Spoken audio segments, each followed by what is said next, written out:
안녕하세요. 저는 서울에 살고 있는 대학병원 간호사입니다. 저희 엄마와 아빠는 제가 중학교 때 이혼을 하셨어요. 성격 차이가 심했고 서로 찬바람이 불 정도로 남남처럼 사시다가 결국 이혼하셨죠. 엄마는 다른 분과 재혼을 하셨고 저는 아빠와 함께 살았는데요. 그러다가 제가 고등학교 때 아빠도 재혼을 하셨습니다. 아빠 재혼하신 새엄마도 딸이 하나 있었어요. 이름은 민주였는데 성격이 밝고 착하고 해맑았습니다. 비록 같은 뱃속에서 태어난 동생은 아니지만 저와 민주는 친자매 이상으로 아주 잘 지냈어요. 특히나 민주가 저를 많이 따르고 좋아했죠. 재혼 가정이긴 하지만 아빠와 새엄마도 사이가 좋았고 저도 민주와 잘 지내다 보니 괜찮았습니다. 그러다가 저는 간호대학으로 진학을 하면서 원래 살던 고향을 떠나오게 되었습니다. 학교 졸업 후엔 서울에 있는 대학병원에서 근무를 하게 되었고요. 서울에서 자리를 잡은 저는 결혼도 하게 되었습니다. 남편은 투자회사에서 근무를 하고 있었고 친하던 선생님 소개로 만나게 되었죠. 남편은 성실하고 밝고 긍정적인 사람이었고 저희는 3년간의 연애 끝에 결혼을 하게 되었어요. 그리고 결혼한 첫 해에 아이를 가졌어요. 눈에 넣어도 아프지 않을 만큼 귀여운 저희 아들 우주요. 하지만 아이가 사랑스러운 것과는 별개로 워킹맘으로 산다는 건 쉬운 일이 아니었습니다. 병원 일에 아이 키우고 정말 눈코 뜰 새 없이 바빴거든요. 아이 낳고 1년 뒤 복직을 했는데 그때 하루가 어떻게 가는지도 모르게 정신없고 바빴던 때였죠. 제가 일을 해야 되다 보니 아이는 하루 종일 어린이집에 맡겨야 했는데 간혹 감기에 걸려서 등원을 못하거나 공휴일 같은 게 걸려서 못 보내게 되면 저만 어떻게 해야 하나 발을 동동 굴려야 했어요. 시댁이나 친정 모두 멀리 사시다 보니 도움받을 곳도 없어서 시터를 쓸 때도 있기도 했어요. 하지만 시터 구하기도 힘들고 겨우 구해도 오래 일을 안 하시는 경우도 많았습니다. 시터 비용도 만만치 않았고요. 그렇다 보니 또 저와 남편이 번갈아서 아이를 봐야 했고 하루하루가 정말 정신없고 바빴어요. 그맘때 고향에 있던 동생 민주가 올라오겠다고 했는데 저는 너무 다행이다 싶었습니다. 민주는 고향에서 가까운 대학을 다녔고 졸업 후에는 공무원 시험 준비를 한다고 했었어요. 근데 새엄마는 민주더러 공무원 시험 준비 그만하고 그냥 시집이나 가라고 자꾸 선짜리 같은 걸 알아오더래요. 민주가 나이가 아직 어린데요. 그래서 민주는 저에게 서울로 올라와서 시험 준비를 하고 싶다고 했습니다. 저희 집에서 지내면서 대신 저희 아들인 우주를 자기가 돌봐주는 게 어떻겠냐면서요. 고양이 손이라도 빌려야 될 정도로 허덕였던 저는 동생의 제안이 너무 기뻤어요. 저는 당연히 좋다고 올라오라고 했습니다. 저희 아들이 어린이집에 가 있는 낮 시간 동안 동생은 자기 방에서 공부를 했어요. 그리고 아들이 하원할 때가 되면 픽업도 해주었고 그때부턴 저나 남편이 올 때까지 아이를 돌봐주었습니다. 제가 3교대라 근무 시간이 좀 들쑥날쑥한 편이었는데 동생이 저희 아이를 맡아주다 보니 얼마나 마음이 편하던지요. 당연히 남편도 찬성했습니다. 그렇게 동생이 올라와서 지내면서부터는 저도 훨씬 마음에 여유가 생기고 좋았어요. 그리고 동생과 지내는 것 자체도 재밌었죠. 쉬는 날에는 동생과 함께 맛있는 것도 해먹고 이런저런 수다도 떨게 되니 참 좋더라고요. 민주야, 너 올라와서 너무 좋다. 진짜 고마워. 나야말로 고맙지 언니. 집 제공해줘, 먹고 자게 해주고 매달 용돈도 두둑히 주고. 마음 같아선 더 주고 싶다 야. 이 정도면 충분해. 근데 나 만약 이번 연도 시험 합격하면 그땐 어떡할 거야? 내년부터는 오후에 태권도 학원 보내면 돼. 너는 요새 공부는 좀 잘 돼? 그냥 낮 시간 동안은 집중해서 하려고 하고 있어. 이번에도 합격 못하면 엄마가 그냥 내려와서 결혼이나 하라는데 진짜 싫어. 너 이번에 꼭 붙어야겠다. 저는 동생이 진심으로 꼭 시험에 합격했으면 하고 바랐습니다. 동생이 오고부터 저도 마음으로나 체력적으로 훨씬 안정이 됐고 그러다 보니 남편과도 사이가 더 좋아졌어요. 그전엔 서로 바쁘고 힘들다 보니 예민해져서 자주 투닥이고 싸웠거든요. 애 보는 문제로 특히 더요. 그런데 민주가 오고 나선 가족 모두 한결 여유로워지고 마음도 편안해졌던 겁니다. 저나 남편은 하원 후 아이 돌보는 걱정에서 해소돼서 좋고 민주는 새엄마 잔소리 피해서 공부하면서 저희 집에서 지내게 되니 좋고요. 모두에게 다 좋다고 생각했습니다. 동네 언니의 그 연락을 받기 전까진요. 그때 저는 병원에서 근무를 하고 있었는데 같은 아파트 사는 친한 언니가 톡을 보낸 겁니다. 선진아. 언니. 너 오늘 근무 중 아냐? 지금 병원. 왜? 이상하네. 뭐가? 나 아까 마트 갔다가 너네 남편 봤거든. 근데 웬 여자랑 같이 가던데? 여자랑? 저는 어리둥절했습니다. 뜬금없이 웬 여자인가 싶었죠. 누구지? 언니가 잘못 본 거 아니고? 아니야. 네 남편 얼굴 내가 제대로 봤어. 근데 그 여자가 네 남편 허리 만지던데? 어? 저는 화들짝 놀랐습니다. 허리를 만져? 나도 잘 못 봤나 했는데 분명히 허리를 막 만지더라니까. 사진 찍으려다 말았어. 아파트 근처에서 그러고 다니는 거 보면 혹시 너도 아는 사람이야? 여자 얼굴도 봤어? 제대로 못 봤는데 잘 모르는 여자던데. 저는 그때부터 심장이 두근거렸습니다. 남편이 마트에 모르는 여자랑 같이 다녔다뇨. 이게 무슨 소린가 싶었죠. 그냥 오해라고 넘어갈 수 있었지만 그 순간 저는 확 찝찝했던 게 떠올랐어요. 바로 얼마 전 서랍에서 그 약을 발견한 것 때문이었습니다. 남편은 피곤하다는 이유로 잠자리가 잘 안 됐어요. 저도 피곤하다 보니 어느 순간 거의 섹스리스로 살게 되었죠.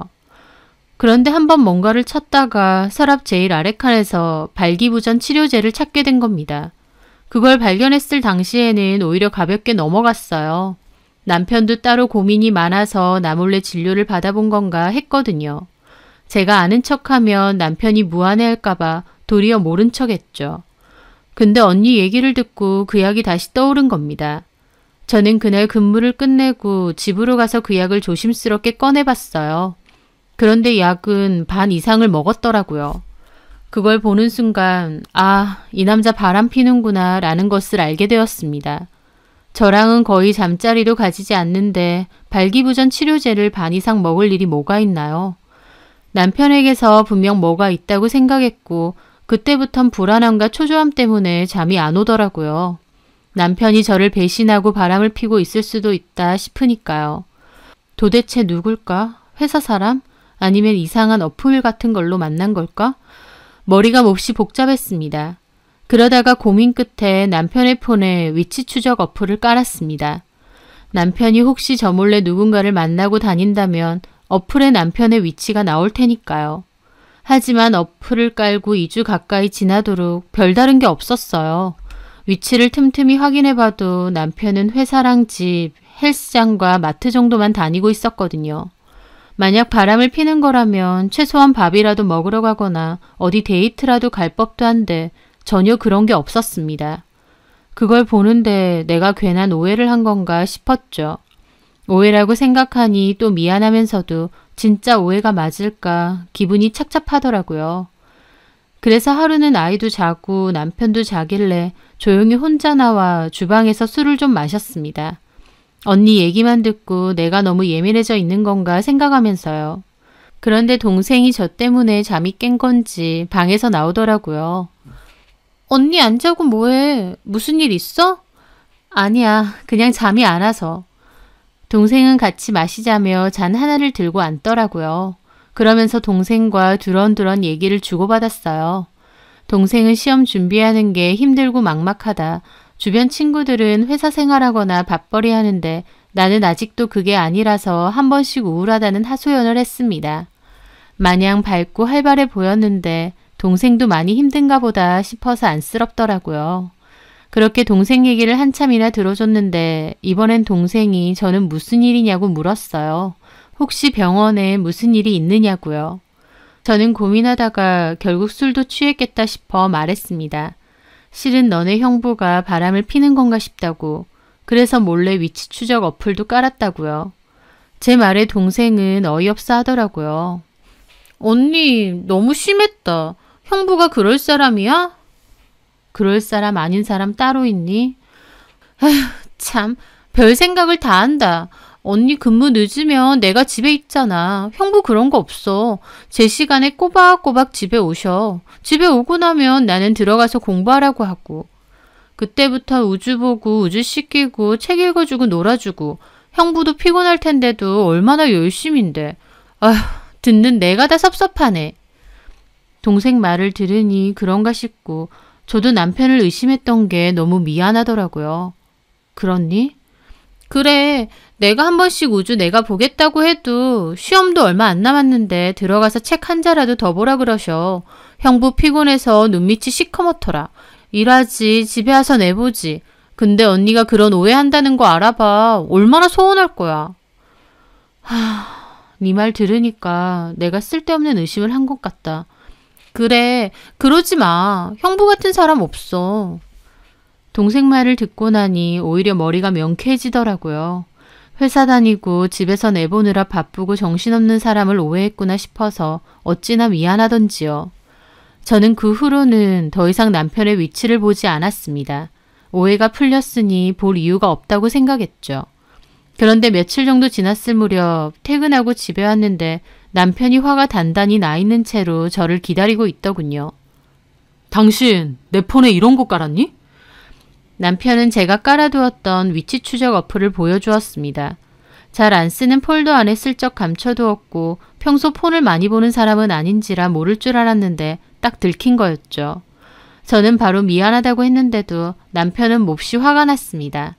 제가 잘못한 거니 남편 볼 면목이 없더라고요. 저 같아도 저 의심해서 몰래 그런 어플 깔아놨으면 길길이 날뛰고 화낼 것 같았거든요.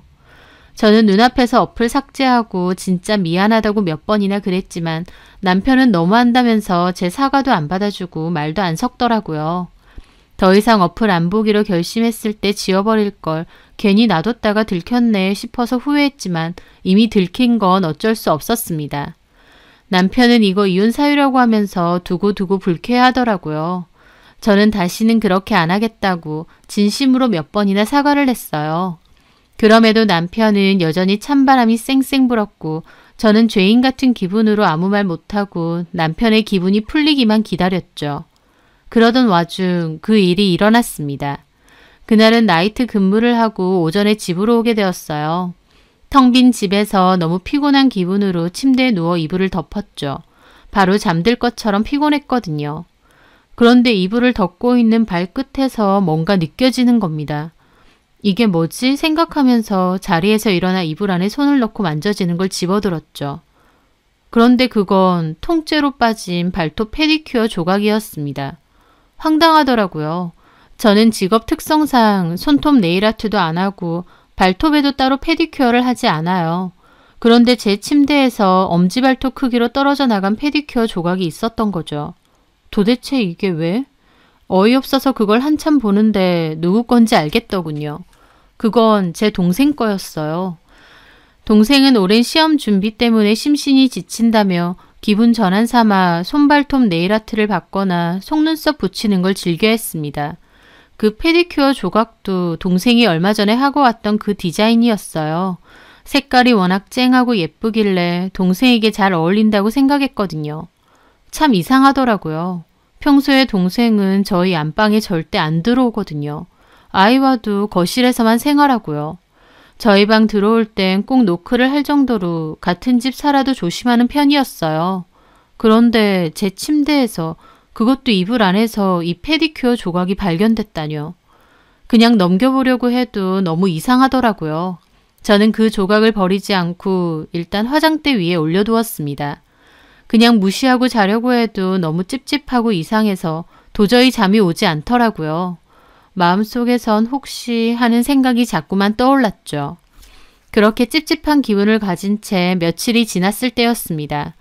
병원에서 근무를 하고 있는데 그 동네 언니가 다시 연락이 온 겁니다. 야, 네 남편 또 봤어. 그 여자랑 가는 거. 근데 이번엔 우주도 같이 있던데? 저는 깜짝 놀랐습니다. 남편이 또 그 여자와 있었는데 이번엔 저희 아이도 같이 있다니요. 그러면서 제 속에 있던 그 불안함이 다시 떠오르더군요. 언니, 혹시 그 여자 얼굴 봤어? 대강은 봤어. 혹시 이 여자요? 저는 톡으로 동생 사진을 보내줬습니다. 그러자 그 언니가 맞아. 너 아는 사람이었어? 이 여자 누군데?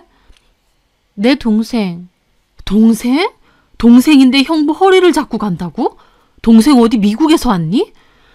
저는 그 연락을 받고 그제야 남편과 동생 사이에서 뭔가가 있구나 싶었습니다.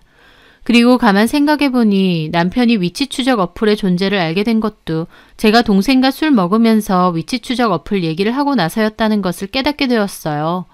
제 앞에선 형부 그럴 사람 아니라고 펄쩍 뛰어놓고 뒤에선 남편에게 어플 깔려있으니 지우라고 한 건가 싶었죠.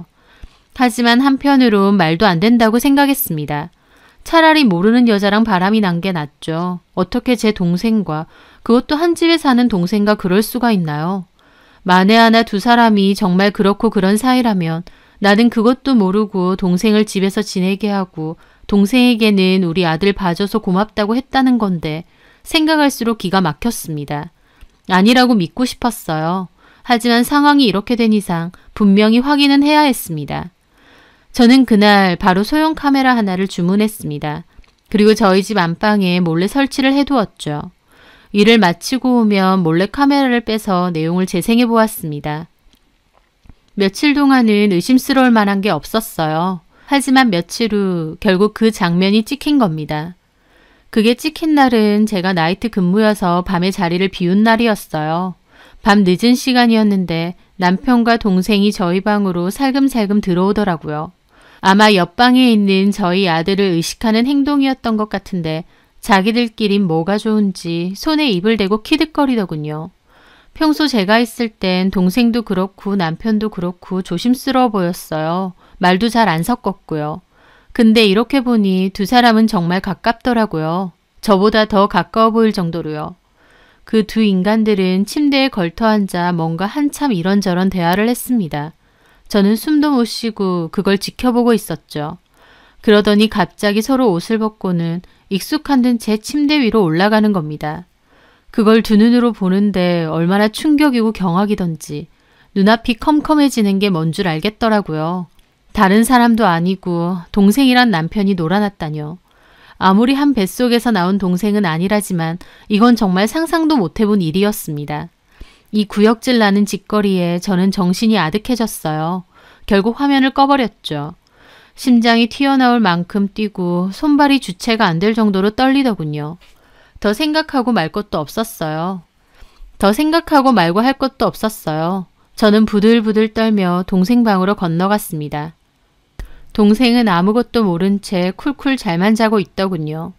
저는 이를 갈며 자고 있는 동생 뺨을 그대로 후려갈겼어요.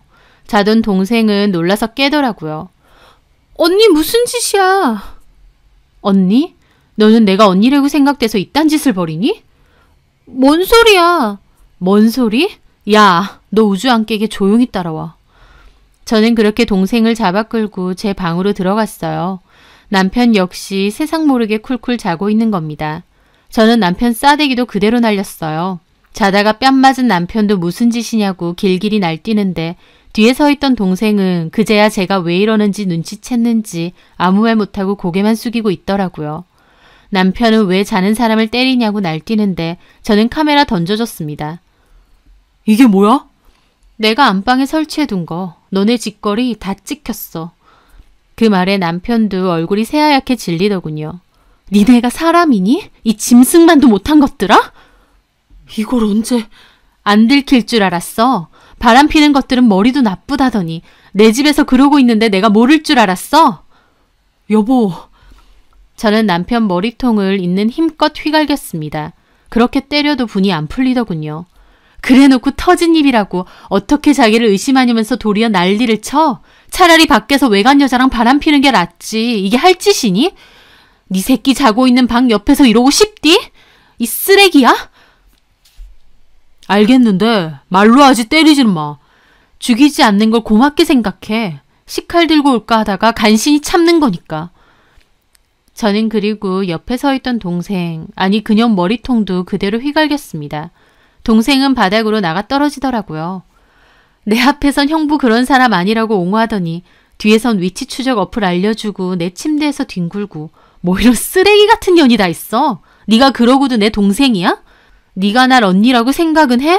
도대체 날 뭘로 본 거니 너는? 동생은 그제야 잘못했다며 무릎 꿇고 싹싹 빌더라고요. 남편도 잘못했다고 빌고요. 그 꼴을 보는데 더 열받는 겁니다. 저는 동생 머리채 붙들고 방으로 끌고 갔습니다. 큰 소리 내지 말고 짐 싸서 당장 꺼져. 너 절대 내가 가만 안 있을 거야. 동생은 흐느끼며 울더니 짐을 느릿느릿 싸고 있더군요. 그 꼬라지도 보기 싫어서 동생 옷가지를 캐리어에 다 쳐넣었습니다. 들고 빨리 꺼지라고. 그만 쳐 울고. 너 딱 기다리고 있어. 우주 때문에 지금은 이렇게 곱게 보내주는데 내가 너 다 쥐어 뜯어놓고 싶은 거 참고 있는 줄 알아. 동생이 잠옷 차림으로 쫓겨났고 저는 이번엔 다시 제 방으로 갔습니다. 그리고 이번엔 남편 짐을 쌌죠. 얼마나 화가 나던지 그때까지도 손발이 벌벌 떨리더군요. 남편은 잘못했다며 저를 말리는데 저는 확 떠밀어버리고 짐을 마저 쌌습니다. 너도 꺼져. 이 밤중에 어딜 가라고. 그럼 우주 깨어서 난리 나는 거 보고 싶어? 네 아들한테 그런 걸 보여주고 싶냐고. 제 말에 남편도 꿀먹은 벙어리가 되더군요. 아들 아는 건 또 무서웠나 봅니다. 그 면상 꼴 보기 싫으니까 들고 꺼져. 그리고 딱 기다리고 있어. 더러운 것들. 짐승만도 못한 것들. 저는 죽일 듯이 씩씩거렸고 결국 남편도 캐리어 들고 도망치듯 나갔습니다. 남편까지 나가자 맥이 풀린 저는 이불 안에 들어가서 울었어요. 아이가 혹시 깰까봐 크게 울지도 못하고 꾹꾹 삭히면서요. 어쩌다 이렇게 됐나, 이게 나한테 일어난 일이 맞는 건가 가슴을 치며 밤새도록 꺽꺽대며 울었습니다. 그 후 저는 고향에 계신 아빠와 새엄마에게도 가장 먼저 이 사실을 다 알렸어요.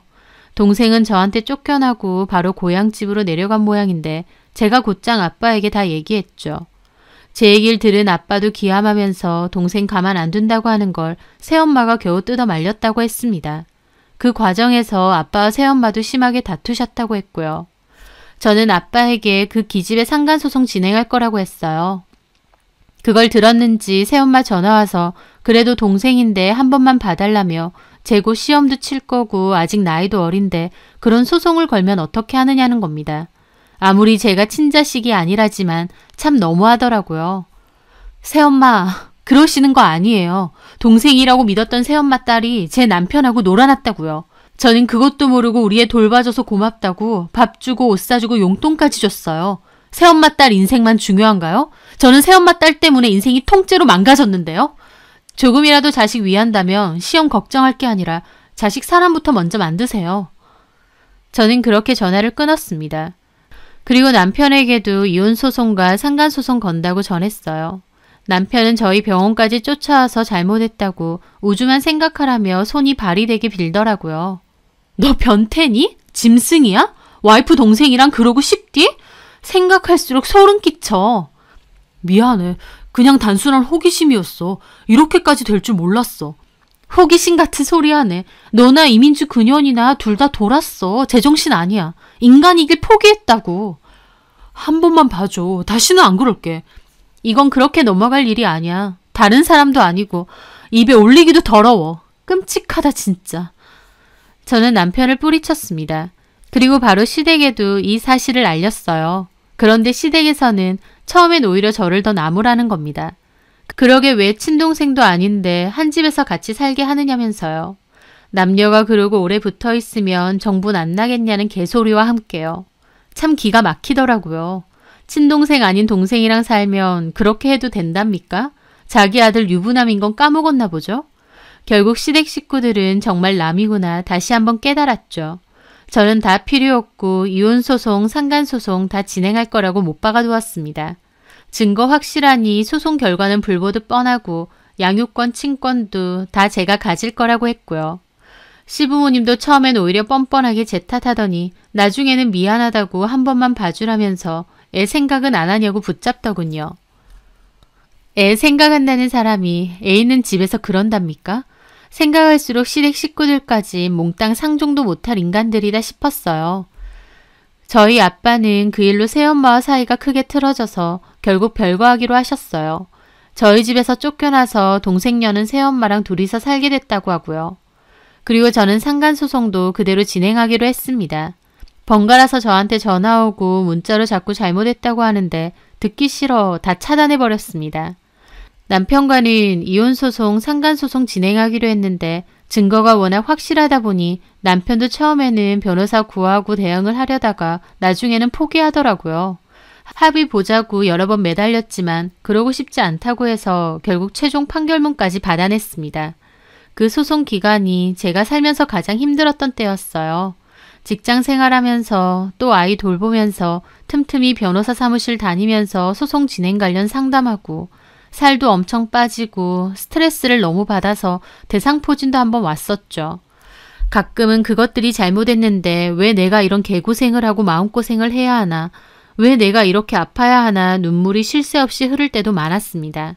무엇보다 아이에게 이루 말할 수 없을 정도로 미안했고요. 최종적으로 제가 승소를 하고 모든 소송이 마무리가 됐지만 제 마음은 참 허무하고 여전히 힘들더라고요.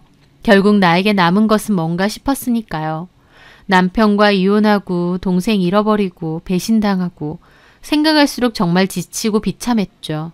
하지만 그렇다고 다시 돌아간다 한들 참고 넘어갈 수 있는 일도 아니었습니다. 저를 가장 힘들게 한 건 자책이었어요. 이렇게 될 줄은 모르고 동생을 집에 오라고 한 거요. 동생을 믿었고 남편도 믿었어요. 그 바보 같은 순진함이 결국 일을 이렇게 만든 건가, 원인은 내가 제공한 건가 라는 생각 때문에 특히 더 힘들더라고요. 그래서 저는 그럴 때마다 제 마음을 자꾸만 다잡았습니다. 동생 집으로 불렀다고 무조건 바람 피우는 것도 아니고 그것들은 그럴만해서 그런 거다. 언제고라도 나를 배신할 것들이다 라면서요. 내 잘못이 아니다라는 걸 정말 수도 없이 상기하고 또 상기했습니다. 가족에게도 남편에게도 배신당했는데 저까지도 저를 미워하고 다그치면 너무 슬프잖아요. 한 치 앞도 모르는 게 사람 인생이고 제가 이렇게 될 줄 알았나요? 그때는 그게 최선인 줄 알았던 거였죠. 내 잘못 아니다. 배신하고 바람핀 그것들이 찢어 죽일 것들이고 밟아 죽일 것들이다. 그렇게 생각하기로 했습니다. 그리고 나는 내 나름대로 이 역경을 잘 견뎌낸 거다. 독하게 마음먹고 잘 버틴 거다라며 저를 많이 다독여 주었습니다. 여전히 마음의 상처는 있고 앞으로 쉽게 누군가를 믿을 수 있을지도 모르겠어요. 하지만 이런 큰일을 겪고 나니 오히려 작은 일에 흔들리지 않고 마음이 차분해지는 건 있는 것 같습니다. 세상 천지 나만 억울한 일, 분한 일 당하는 거 아니고 이만하면 그래도 잘 견뎌왔다 생각합니다. 요지경 세상 속에서도 제 스스로를 믿고 잘 견디는 것만이 능사다 생각하며 꿋꿋한 마음으로 잘 견디고 다독이며 살아가려 합니다. 그것이 저와 아이를 지키는 길이니까요. 제 사연 들어주셔서 감사합니다.